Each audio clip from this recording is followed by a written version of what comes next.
نحمده ونصلي علی رسوله الکریم اما بعد، میرے محترم بزرگوں اور عزیز دوستوں، آج ایک بزرگ کا قول آپ کے سامنے ذکر کرتا ہوں اور اس کی تشریح کرتا ہوں۔ یہ قول حدیث نبوی صلی اللہ علیہ وسلم سے ماخوذ ہے، لیکن ذرا تفصیل اور تشریح کے ساتھ انہوں نے یہ فرمایا جو بالکل حقیقت کہ اس دنیا کی زندگی میں انسان کے دوست اور اس کے لیے کام آنے والی تین چیزیں آپ غور کریں گے تو اس کے خلاف نہیں پائیں گے۔ دنیا کی زندگی میں تین چیزیں انسان کے کام آتی ہیں۔ ایک تو ہے مال، دوسرے ہیں اہل و عیال، اور تیسرے ہیں اعمال۔ مال کام آتا ہے جیسا کہ ہم سب جانتے ہیں، بڑے بڑے کام اس مال سے نکل آتے ہیں، جب بھی کیا اور اس کو پریشانی سے نکل جاتا ہے۔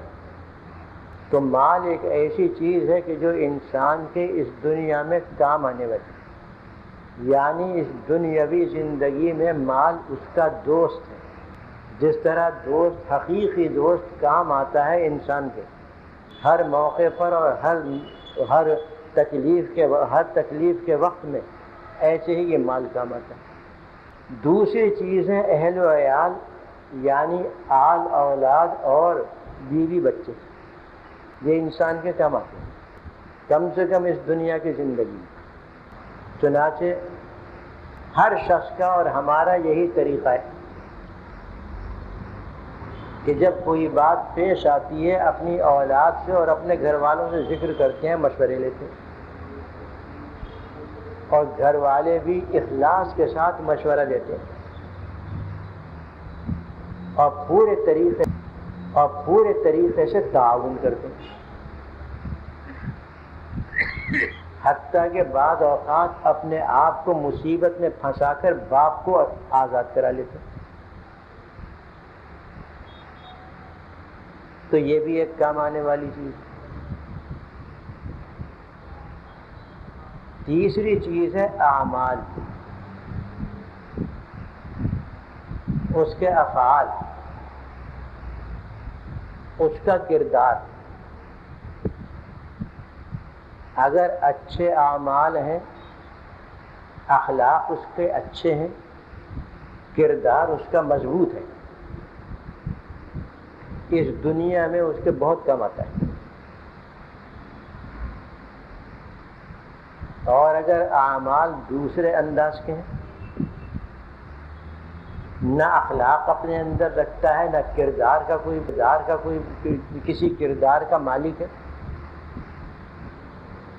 تو اس کے ساتھ تعاون نہیں ہوتا۔ یہ تین چیزیں، لیکن دیکھنا یہ ہے کہ ان تین چیزوں میں سے کون سی چیز انسان کے لیے اس دنیا میں اور قبر میں اور آخرت میں کام آنے والی ہے۔ جو کام آنے والی ہو وہی حقیقی دوست ہے،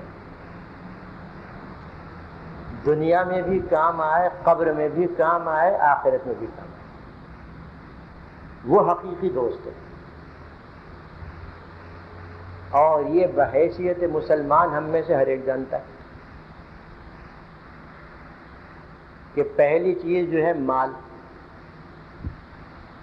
وہ بڑا بے وفا ساتھی اور بے وفا دوست ہے۔ مال کو کہیں قرار نہیں۔ مال کی حالت تو یہ ہے کہ آج میرے پاس ہے، کل کو وہ دوسرے کے پاس ہے۔ مال تو کہتے ہی ہیں، یہ لفظ عربی زبان کا ہے، لفظ مال، اس کے معنی ہے نکل جانے والا، مائل ہو جانے والا، اس کے معنی یہ مال کو قرار نہیں ہے۔ آج کا بادشاہ کل کو فقیر ہے، اور آج کا فقیر کل کو بادشاہ ہے، تو اس سے زیادہ بے وفا چیز اور کون سی ہوگی کہ ہر جتن کر کے اور ہر قسم کے حلال و حرام کو بالائے طاق رکھ کر مال کو جمع کیا۔ جب وہ جم ہو گیا کچھ عرصے میں، تو اب اس نے اپنا رنگ دکھایا، اب وہ نکلنا شروع کیا، رکتا نہیں، وہ نکلنے لگے گا، یا تو فضول خرچیوں میں نکل جائے گا، یا عیاشیوں کے اندر نکل جائے گا، یا عیش پرستی کے اندر نکل جائے گا، یا اسی قسم کی دوسری مدات کے اندر خرچ کر دیا جائے گا۔ اور یہ تو ہم میں سے ہر ایک جانتا ہے، اللہ تعالیٰ محفوظ رکھے کہ بعض اوقات ڈاکے پڑ جاتے ہیں، اور جو ابھی چند منٹ پہلے بہت بڑا سرمایہ دار تھا، چند منٹ کے بعد فقیر ہو یا قلہ شد۔ یہ تو آئے دن کا یہاں پر رونا ہے۔ کسی مقدمے میں پھنس گئے، جتنا جوڑا تھا اور جتنا جمع کیا تھا وہ نکلنا شروع ہو گیا۔ ایسے ہی اور کسی افتاد میں مبتلا ہو گئے، بس وہ نکلنے لگے۔ تو مال تو اتنا بے وفا ساتھی ہے کہ اس پر کسی عقل مند کو اعتماد نہ کرنا چاہیے، اتنا بے وفا ساتھی۔ اسی کے ذیل میں یہ بھی سمجھ لیں کہ افتادوں پہ اور مصیبتوں میں، پریشانی میں جو مال نکلتا ہے وہ مال حرام ہوتا ہے یا حلال کے ساتھ مخلوط ہوتا ہے، خالص حلال نہیں نکلتا، جیسا کہ حدیث شریف میں آیا ہے۔ گویا اس مال کے محفوظ رکھنے کی اس دنیا کے اندر ایک یہ طریقہ ہے کہ مال حلال ہوگا، محفوظ رہے گا، کام دے گا، فائدہ اٹھائے گا، مال والا برکت حاصل کرے گا۔ مال حرام ہوگا چاہے کتنا ہی ہو، وہ ختم ہو، وہ پاس رکنے والا نہیں ہے، اور ایسی ہی افتادوں میں وہ ختم ہو۔ پھنس گئے مقدمے کے اندر، اللہ محفوظ رکھے، اور تمام عمر کا کھایا پیا سب نکلوا دیا۔ آج کل آپ دیکھ رہے ہیں اخبارات کے اندر آ رہے ہیں یہ قصے کہ عمر بھر کا کھایا پیا اور جمع جوڑا کیا ہوا سب ختم، بے عزتی الگ، پریشانی الگ، جیل کی سلاخیں الگ، گھر والے الگ پریشان، خود بھی پریشان، مال اتنا ہے کہ جس کو شمار نہیں کیا جا سکتا۔ یہ مال حرام، مال حرام کا یہی حشر ہوتا ہے، انجام اس کا بڑا خراب اور بڑا تباہ کن ہوتا ہے۔ دن رات ہمارے سامنے یہ قصے آتے رہتے ہیں، لیکن ہماری آنکھیں نہیں کھلتی۔ ہاں، جو مال حلال طیب ہے وہ مال محفوظ رہے گا، اس کو کوئی چور نہیں لے سکتا، کوئی ڈاکو نہیں لے سکتا۔ حلال طیب مال ہو اور زکوٰۃ اس کی نکالی گئی ہو، کبھی برباد نہیں ہوگا، کبھی ضائع نہیں۔ واقعات اس سلسلے میں بہت ہیں ہمارے پاس، چنانچہ ایک واقعہ ہندوستان کا میں آپ کو اس وقت مختصر سنائے دیتا ہوں۔ یہ سہارنپور شہر کا ہے۔ وہاں ایک حاجی صاحب تھے، مالدار تھے، سرمایہ دار تھے، لیکن ان کو بڑا اہتمام تھا اس بات کا کہ جتنا بھی مال ملے وہ حلال کا ہو۔ ان کے باغات تھے، کھیت تھے، زمینیں تھیں، مکانات تھے، وہاں تو یہی چیزیں ہوتی تھیں۔ اس زمانے میں بینکوں میں رکھنے کا طریقہ نہیں تھا، یہ تو پاکستان بننے کے بعد ہوا ہے۔ گھر میں ہی رکھا رہتا تھا جو کچھ بھی مال۔ ان کا جتنا بھی مال تھا وہ سب کا سب ایک کوٹری میں بند رکھا رہتا تھا. وہ اہتمام کے ساتھ اس تمام مال کی زکوٰۃ بھی ادا کیا کرتے. میں اس زمانے میں وہاں طالب علم تھا جب یہ قصہ سنا. ایک دن رات کو چور آ گئے حاجی صاحب کے مکان میں. تہجد گزار کے اٹھ گئے. پوچھا کون ہے بھائی؟ 4 آدمی تھے. انہوں نے کہا ہم چور ہیں. حاجی صاحب نے پوچھا کیا بات ہے، کیوں آئے؟ کہ تمہارے گھر چوری کرنے آئے. مالدار بہت ہو. کہنے لگے تم کر نہیں سکتے چوری. دیکھو فلاں کوٹری کے اندر مال رکھا ہے میرا، 6 پیسے کا تالا اس کے اوپر لگا ہوا ہے. اگر ہمت ہے تو نکال کے دیکھ لو وہاں سے. اس لیے کہ میں نے علماء سے سنا ہے کہ جو مال حلال ہو اور زکوٰۃ ادا کی جاتی وہ چوری نہیں ہو سکتا. میں نے کہا ہم تو کریں گے. کہنے کرو، میں تمہیں روکوں گا نہیں. 4 آدمی لگ گئے اس تالے کو توڑنے پر. تالا نہیں ٹوٹا. 6 پیسے کا تالا تھا کہ تالا نہیں ٹوٹا. آخر وہ مجبور ہو گئے، مایوس ہو گئے. کہنے لگے حاجی صاحب ہم جا رہے ہیں. کہ جاؤ چوری کر لو نا، تم کر نہیں سکتے. مال حلال تھا، زکوٰۃ دی گئی. بالکل 1 پائی کی چوری نہ ہو. چوریاں ہوتی ہیں، ڈکیتیاں پڑتی ہیں اور بے جا مال خرچ ہوتا ہے اور مال حرام ہوتا ہے، مال حلال نہیں ہوتا. مال حلال کی تو اللہ تعالیٰ حفاظت فرماتے. پھر یہ کہ یہ مال حلال بڑا برکت والا ہوتا ہے اور مال حرام کے اندر نحوست ہوتی ہے. ہم اس چیز کو نہیں سمجھتے.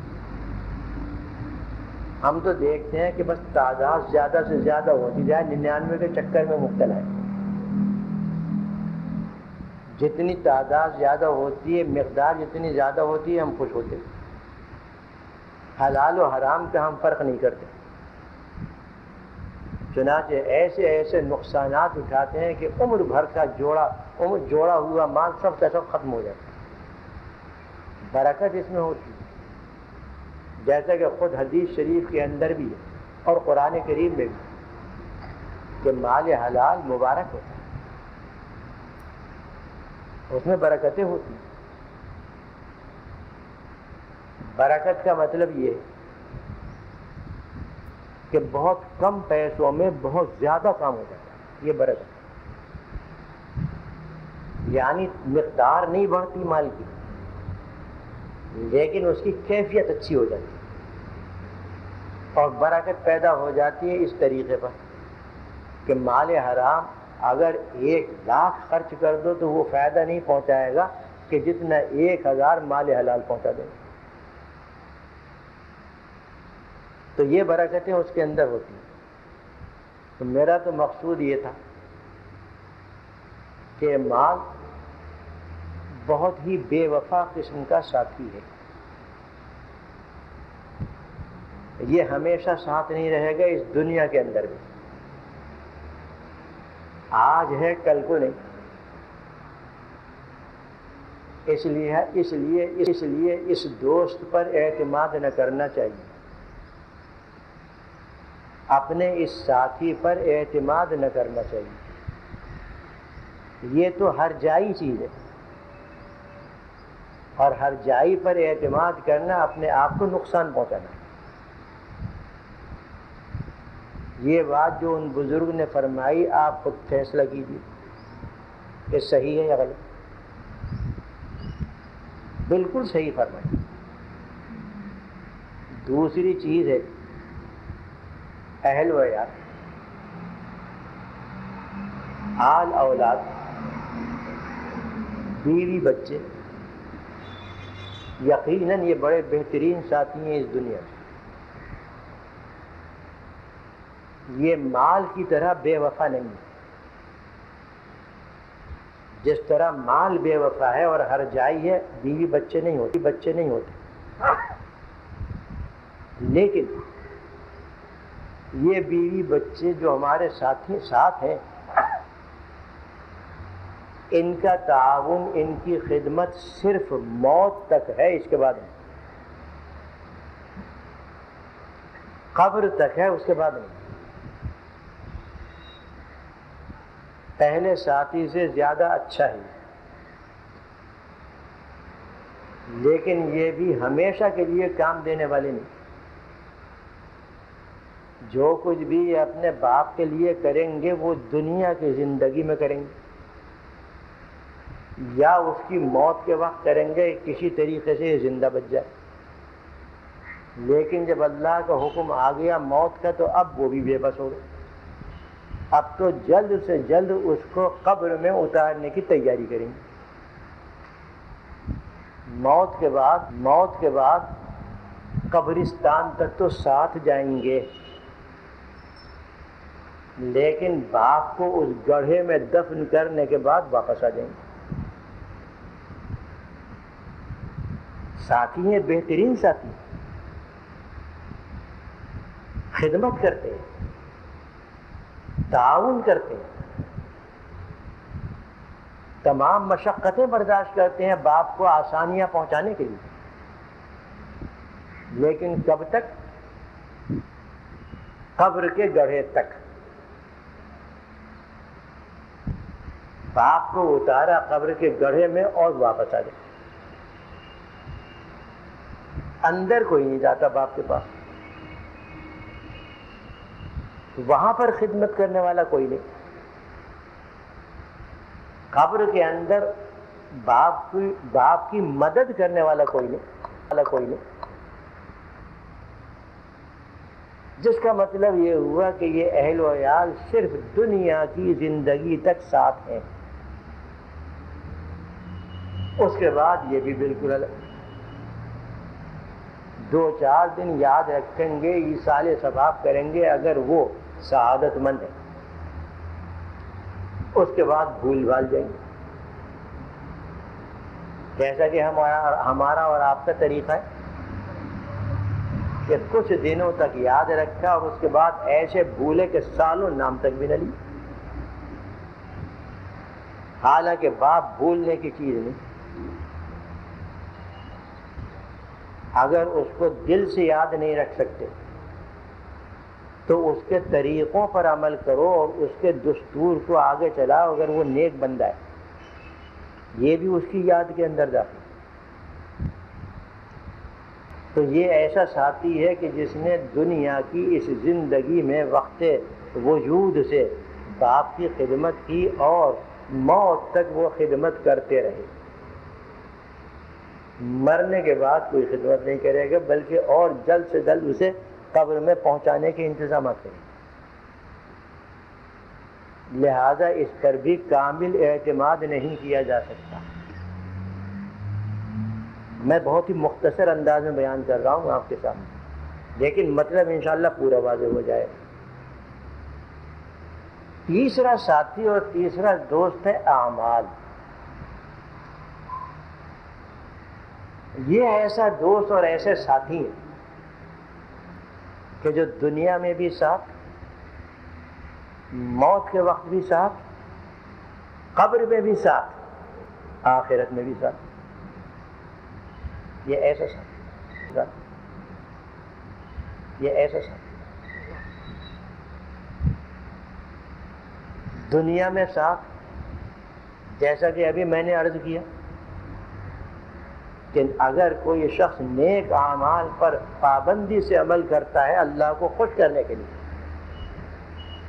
دنیا میں اس کو وہ عزتیں اللہ تعالیٰ دیتے ہیں، وہ راحتیں دیتے ہیں، وہ اس کو آرام اور سکون عطا فرماتے ہیں کہ بڑے بڑے بادشاہوں کو ہوا بھی نہیں لگی، وہ سکون عطا فرماتے ہیں۔ اس لیے کہ یہ سکون دل، سکون زندگی اللہ کے قبضے میں، نہ میرے قبضے میں، نہ آپ کے قبضے میں، نہ کسی حکومت کے قبضے میں، یہ صرف اللہ کے قبضے میں۔ اور اس سکون زندگی کو حاصل کرنے کے طریقے اللہ تعالیٰ نے قرآن کریم میں بیان فرما دیے کہ اس طریقے پر عمل کرو گے تو تمہیں سکون حاصل ہوگا،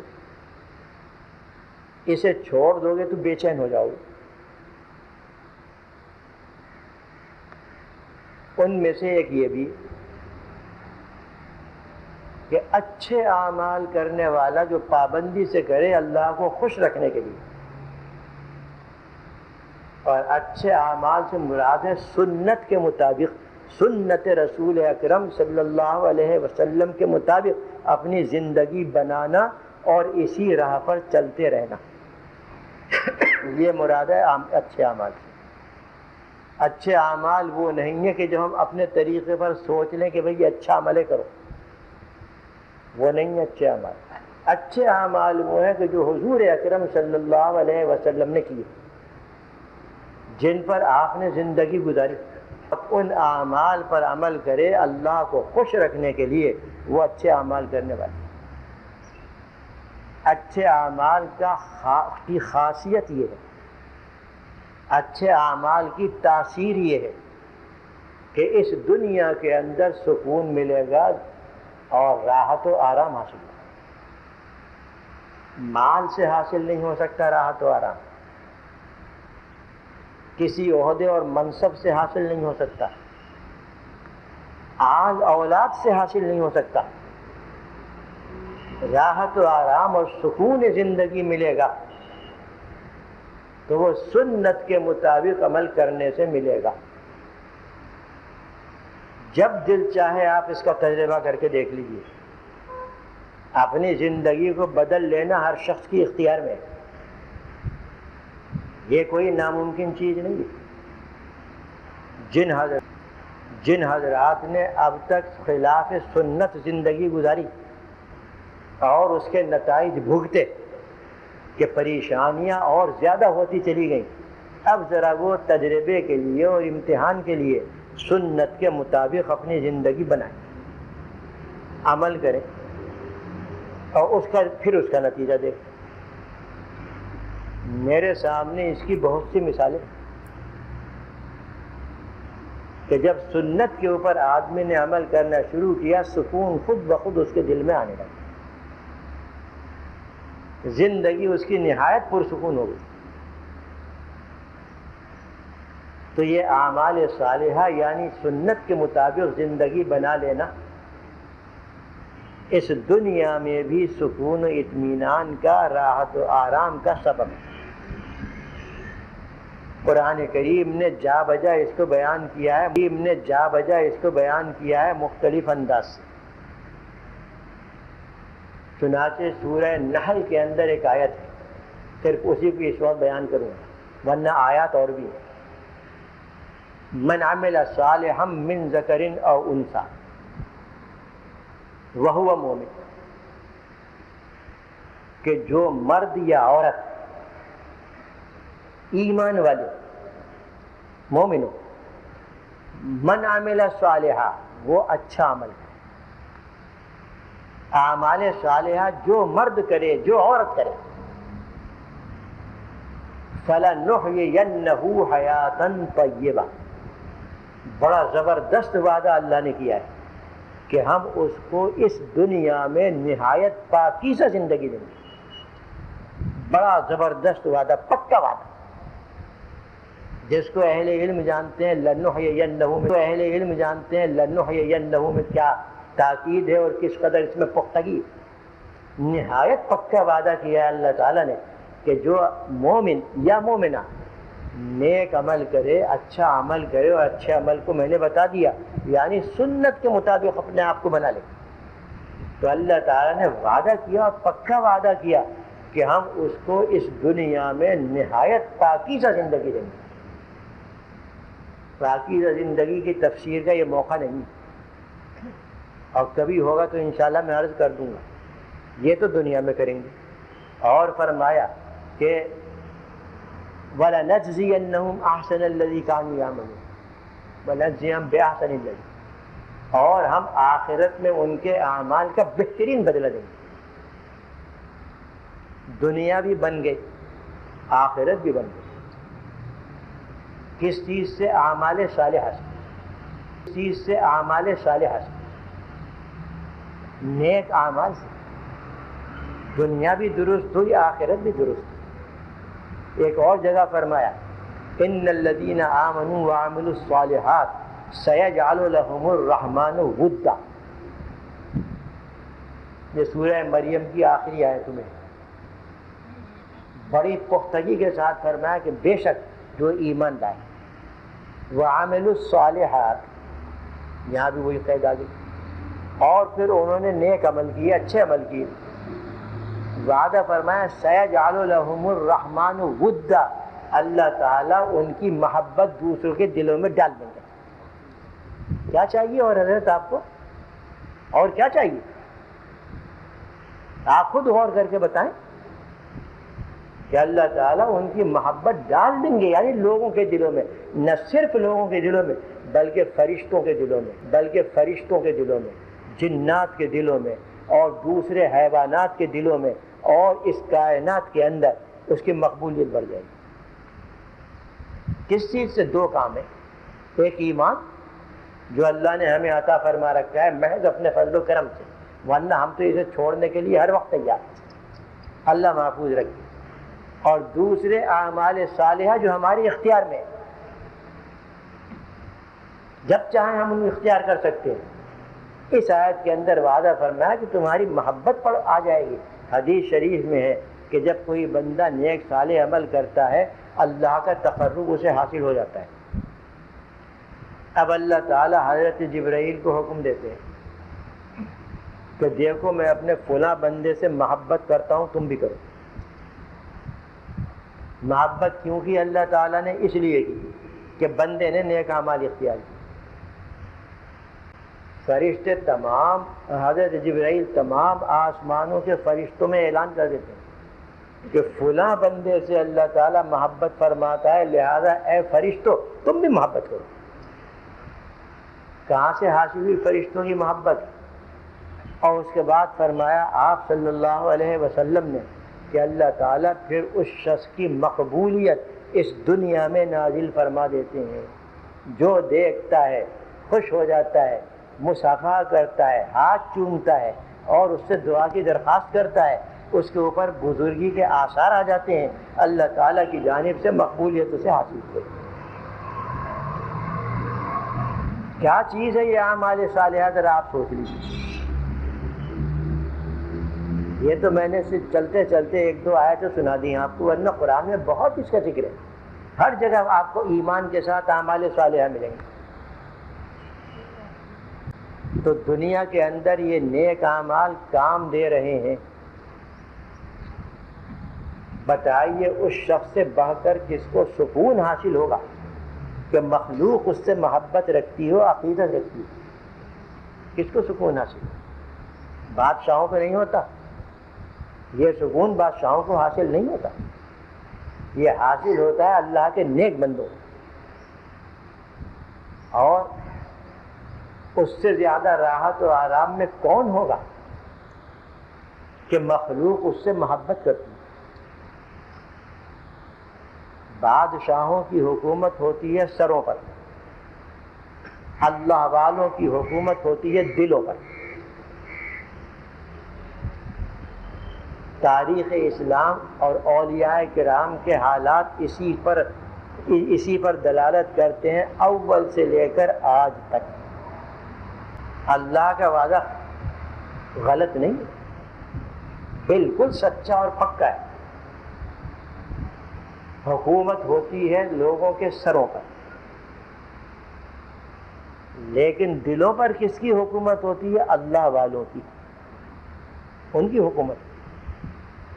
اب بتائیے اس سے بڑھ کر کون سی بادشاہت ہوگی کہ لوگوں کے دلوں پر حکومت ہو رہی ہے؟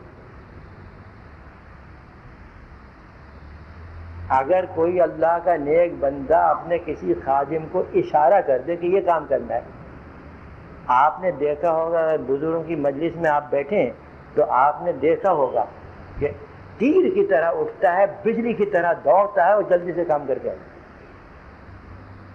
کیوں؟ اور اگر کوئی شخص اپنے خادم سے جس کو ہزاروں روپے ماہانہ تنخواہ دیتا ہے کہے کہ فلاں کام کر لے، اٹھے گا، یہ کرے گا، وہ کرے گا، آہستہ آہستہ جائے گا، ہوا کام کر لے گا، نہیں ہوا نہیں کرے گا، واپس آ جائے گا۔ حکومت کس کی؟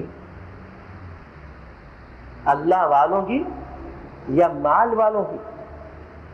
آپ خود فیصلہ کر لیجیے۔ جو حال مردوں میں ہے وہی حال خواتین میں بھی ہے، کہ خواتین میں جو اپنے آپ کو اللہ کے سپرد کر دیں، یعنی اپنی زندگی سنت رسول اکرم صلی اللہ علیہ وسلم کے مطابق گزارنے کی کوشش کریں، محض اللہ کی رضا کے لیے، تمام محلے کی عورتیں اس کے پاس آ کر جمع ہو جائیں۔ دیکھا ہوگا آپ نے، یہ بھی سنا تو ہوگا کم سے کم، سب جمع ہو جاتی ہیں، کوئی دعا کراتی ہے، کوئی نصیحت لیتی ہے، کوئی کچھ کرتی ہے، کوئی کچھ کرتی ہے، حالانکہ اس نے بلایا نہیں، خود آئی۔ تو اللہ تعالیٰ کے یہ وعدہ بالکل سچا ہے۔ یہ تو ہے اعمال صالحہ کی تاثیر۔ اسی کے مقابلے میں بد کرداری، بد عملی اور گناہوں کی تاثیر، جس میں آج ہماری قوم غرق ہو چکی ہے۔ اللہ کی نافرمانیوں کی نحوست، یعنی ان کی تاثیر یہ ہے کہ دنیا کی زندگی بے چینی کا شکار ہوگی، دنیا کی زندگی میں سکون اٹھ جائے گا، انتشار، پریشانی اور ذہنی طور پر ہر وقت حیران۔ یہ گناہوں کی تاثیر۔ جو جتنے زیادہ گناہ کرے گا، اللہ تعالی ہمیں اور ہمارے اہل و عیال کو محفوظ رکھیں، جو جتنے زیادہ گناہ کرے گا یقین رکھیے کہ اندر سے اتنا ہی وہ انتشار کا شکار ہوگا، چاہے ظاہراً بڑا اچھا معلوم ہوتا، اندر دل سے اور اپنے ضمیر کے اعتبار سے انتشار کا شکار ہوگا، پریشانیوں میں مبتلا۔ جب دل چاہے اس کا سروے کر لیں، تجزیہ کر لیں کہ کسی اللہ کے نیک بندے کی زندگی کا جائزہ لیں اور اس کے مقابلے میں جو اپنی زندگی نافرمانیوں میں گزار رہا ہے اس کا جائزہ لیں۔ آسمان اور زمین کا فرق نظر آئے۔ تو یہ اعمال جو ہمارا تیسرا ساتھی ہے، یہ سب سے زیادہ قابل اعتماد ہے۔ اس نے دنیا میں بھی ہمیں نہیں چھوڑا، مدد دیتا رہا، تعاون کرتا رہا، قبر میں بھی اس نے ہمیں نہیں چھوڑا، وہاں پر بھی اس نے ہماری مدد کی، جبکہ وہاں پر نہ مال کی کوئی مدد ہو سکتی ہے، نہ اولاد کی کوئی مدد ہو سکتی ہے، اعمال کی مدد ہوتی ہے۔ جیسا کہ آپ حضرات کو معلوم ہے، اور شاید اس سے پہلے میں بتا بھی چکا ہوں آپ کو، کہ قبر میں جب مردے کو لٹا دیتے ہیں تو حدیث شریف میں آیا ہے کہ عذاب الہی سر نکالتا ہے اس کے سرہانے سے تاکہ اسے اپنی گرفت میں لے لے۔ یہی اعمال صالحہ رکاوٹ بنتے ہیں۔ کوئی نیک عمل اس کا بن جاتا ہے رکاوٹ سرہانے کی جانب سے۔ تفصیل سے ہی عرض کر دوں تو اچھا ہے، تاکہ بات واضح ہو جائے اور اللہ تعالی ہمیں عبرت حاصل کرنے کی توفیق عطا فرمائے۔ تو فرمایا آپ نے کہ جب مردے کو لٹا دیتے ہیں قبر میں اور لوگ چلے جاتے ہیں، یعنی اہل و عیال بھی چلے گئے، تو ایک وہاں پر منظر یہ سامنے آتا ہے کہ قبر کے سرہانے کی جانب سے عذاب الہی ظاہر ہوتا ہے تاکہ اس مردے کو اپنی گرفت میں لے لے۔ اور یہ ہر ایک کے ساتھ ہوگا، نیک کے ساتھ بھی ہوگا، بد کے ساتھ بھی ہوگا، کافر کے ساتھ بھی ہوگا، مومن کے ساتھ بھی ہوگا، مرد کے ساتھ بھی ہوگا، عورت کے ساتھ بھی ہوگا۔ آگے جو اعمال ہیں وہ بچائیں گے۔ جیسے ہی وہ سرہانے سے منہ نکالتا ہے، ظاہر ہوتا ہے، فوراً قرآن کریم کی تلاوت آ جاتی ہے۔ تلاوت قرآن کریم عمل صالح ہے یا نہیں؟ حضور اکرم صلی اللہ علیہ وسلم کا طریقہ اور آپ کا عمل تلاوت پر تھا یا نہیں؟ بتائیے، سنت کے مطابق ہے یا نہیں؟ یہ عمل صالح، یہ وہ عمل صالح ہے کہ جو قبر میں سب سے پہلے کام آیا، اور اسی کو ہمارے اسکولوں نے اور ہمارے کالجوں نے بالائے طاقت، کتنے ہمارے نونہال، کتنے ہمارے جگر گوشے وہاں جاتے ہیں اور قرآن کریم سے محروم رہتے ہیں، تلاوت تک نہیں ہوتی، تو تلاوت قرآن کریم آ جاتی اور فوراً اس عذاب الہی سے کہتی ہے کہ پرے ہٹ، ادھر سے ہم تمہیں راستہ نہیں دیں گے، اس لیے کہ یہ مجھے پڑھتا تھا، میری تلاوت کرتا تھا، ادھر سے راستہ نہیں ملا۔ کس چیز نے روکا عذاب الہی کو؟ ذرا بتائیے۔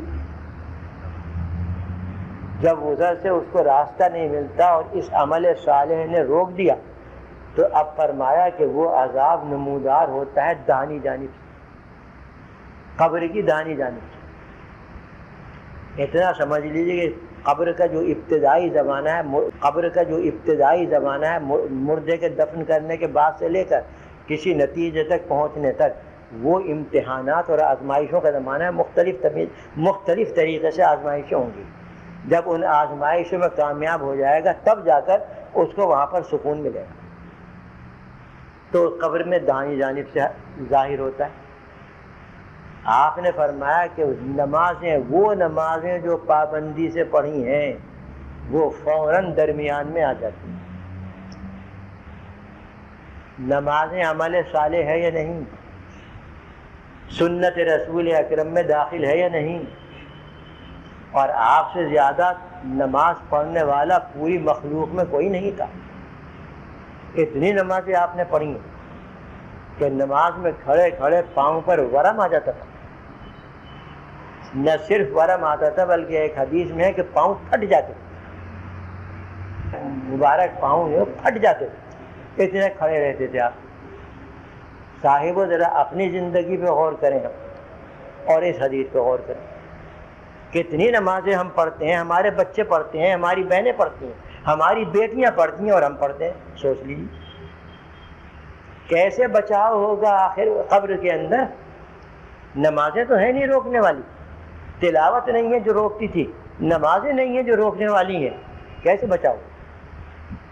فرمایا کہ جب وہ نمازیں آ کر آڑ بن جاتی ہیں اور کہتی ہیں پیچھے ہٹ، ادھر سے ہم تجھے راستہ نہ دیں گے۔ یہ ہمیں پڑھتا رہا، عمر بھر پڑھتا رہا اور پابندی کرتا رہا، وہ عذاب پھر قدموں کی جانب سے نمودار ہوتا ہے۔ یہاں تو امتحان ہو رہا ہے، آزمائش ہو رہی، فوراً اس گھر سے نکلا مسجد جانے کے لیے اور پھر واپس گیا، یہ عمل کام آتا ہے۔ یہ کوئی ایسی چیز نہیں ہے کہ جو مشکل ہو، آپ بہت آسانی سے سمجھ جائیں گے۔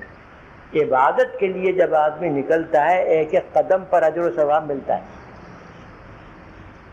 گھر سے نکلا کسی عبادت کو کرنے کے لیے مسجد کی جانب یا کسی اور جگہ، ایک ایک قدم پر اسے اجر و ثواب ملے گا اور ہر قدم پر اس کا ایک گناہ معاف ہوگا۔ یہی حال ہوگا اس کا واپسی میں، کہ واپسی میں وہ مسجد سے نکل کر گھر جا رہا ہے تو اس کو ایک ایک قدم پر اجر و ثواب مل رہا ہے، ایک ایک گناہ اس کا گر رہا ہے، ساقط ہو رہا ہے۔ یہ مسجدوں کی طرف جو جاتے ہیں، پیدل جاتے ہیں یا گاڑی وغیرہ سے جائیں، یہ عمل اللہ کے یہاں اگر مقبول ہو گیا تو وہاں قبر میں کام آئے۔ ہم نے تو مسجد کو چھوڑ دیا، بالکل طلاق دے دی، اور ہم نے کہہ دیا کہ بھائی مسجدوں میں چونکہ جھگڑے ہوتے ہیں ہم گھر میں نماز پڑھو۔ صاحبوں کون سی جگہ جھگڑا نہیں ہوتا تو ذرا بتائیے؟ بازاروں میں جھگڑے نہیں ہوتے، دفتروں میں نہیں ہوتے، عدالتوں میں نہیں ہوتے، وہاں کیوں جاتے؟ مسجد سے ہٹنے کے لیے یہ عذر سامنے آئے۔ بہرحال تو یہ عمل جو ہے یہ آ جاتا ہے، پاؤں سے ہوتا ہے نا یہ عمل، اس لیے پاؤں کی طرف ہی آ گیا۔ اور وہ عمل کہتا ہے اس عذاب سے کہ پیچھے ہٹ جا، ہم تجھے ادھر سے راستہ نہ دیں گے، وہ ہٹ جاتا ہے۔ فرمایا کہ پھر وہ آتا ہے بائیں جانب سے، الٹے ہاتھ کی جانب سے، وہاں سے نمودار ہوتا ہے۔ تو آپ نے فرمایا کہ بندے نے جو روزہ رکھا ہے اللہ کے لیے وہ سامنے آتا ہے، روزہ سامنے آتا ہے، وہ روزہ کے سامنے آتا ہے، وہ روزہ کہ جس کو ہم اللہ جانے کیا کیا سمجھتے ہیں، اور وہ آ کر روک دیتا ہے اس عذاب الہی۔ قبر میں کون سی چیز کام آئی ذرا بتائیے، آپ خود فیصلہ کر لیجیے۔ اب رہ گیا آخرت کا معاملہ۔ آخرت میں تو اول لمحے سے یہی اعمال صالحہ کم ہے، جیسا کہ ہر مومن اور ہر مومنہ اجمالی طریقے پر ایمان رکھتے ہیں اور یقین ہے اس پر کہ آخرت میں کام آنے والی چیز کیا ہے۔ وہاں مال کام نہیں آئے گا، وہاں پر آل اولاد کام نہیں آئے گی، وہاں پر کام آنے والی چیز آل اولاد تو وہاں کام آ ہی نہیں سکتی۔ ایک حدیث ہے، میں اس کا تھوڑا سا تذکرہ کر کے ختم کر دوں کہ قیامت کے روز آخرت میں بیٹا سامنے آئے گا، نہایت سعادت مند نیک صالح، جس کو باپ کی تربیت نے دنیا میں ولی بنا دیا تھا۔ باپ کے پاس آئے تو باپ اس سے کہے گا کہ بیٹا ذرا یہ تو بتاؤ کہ میں نے تمہارے ساتھ باپ ہونے کی حیثیت سے کیا معاملہ کیا تھا دنیا میں۔ بیٹا عرض کرے گا کہ بہترین باپ سے آپ بڑی شفقت آپ فرمایا کرتے تھے، ہماری ایسی تربیت کی، ہمارے ساتھ ہی معاملہ کیا، حتیٰ کہ ہم اس باپ کہے گا بیٹے سے، ایسے سعادت مند بیٹے سے کہے گا کہ بیٹا آج مجھے تم سے ایک ضروری کام ہے، وہ کر دو۔ پوچھے گا وہ کیا ہے؟ باپ کہے گا کہ مجھے اپنی نیکیوں میں سے کچھ نیکیاں دے دو تاکہ اللہ تعالیٰ مجھے نجات عطا فرما دے۔ بیٹا کہے گا اور کچھ مانگ کے تو میں دے دیتا، یہ تو میں نہیں دے سکتا، یہ نہیں دے سکتا کیونکہ اس کی مجھے خود ضرورت ہے۔ بیٹا کام آیا، اولاد کام آئی، یہی حال بیوی کا ہو، بلکہ عام طور پر تو بیوی بچے باپ کو دیکھ کر بھاگیں گے اور باپ ان کو دیکھ کر بھاگے گا، اور باپ ان کو دیکھ کر بھاگے گا۔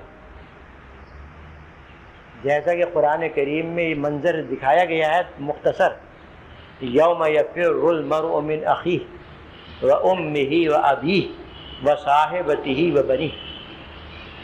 اس آیت میں یہی منظر پیش کیا گیا ہے کہ آخرت کا دن وہ دن ہوگا یفر المرء من اخیہ کہ آدمی اپنے بھائی کو دیکھ کر بھاگے گا، وامہ وابیہ اپنی ماں کو دیکھ کر بھاگے گا، باپ کو دیکھ کر بھاگے گا، وصاحبتہ اور اپنی بیوی کو دیکھ کر بھاگے گا، وبنیہ اور اپنی اولاد کو دیکھ کر بھاگے گا۔ ایسا نفسا نفسی کا عالم ہوگا، نہ وہاں پر مال کام آنے والا، نہ وہاں پر اہل و عیال کام آنے والے۔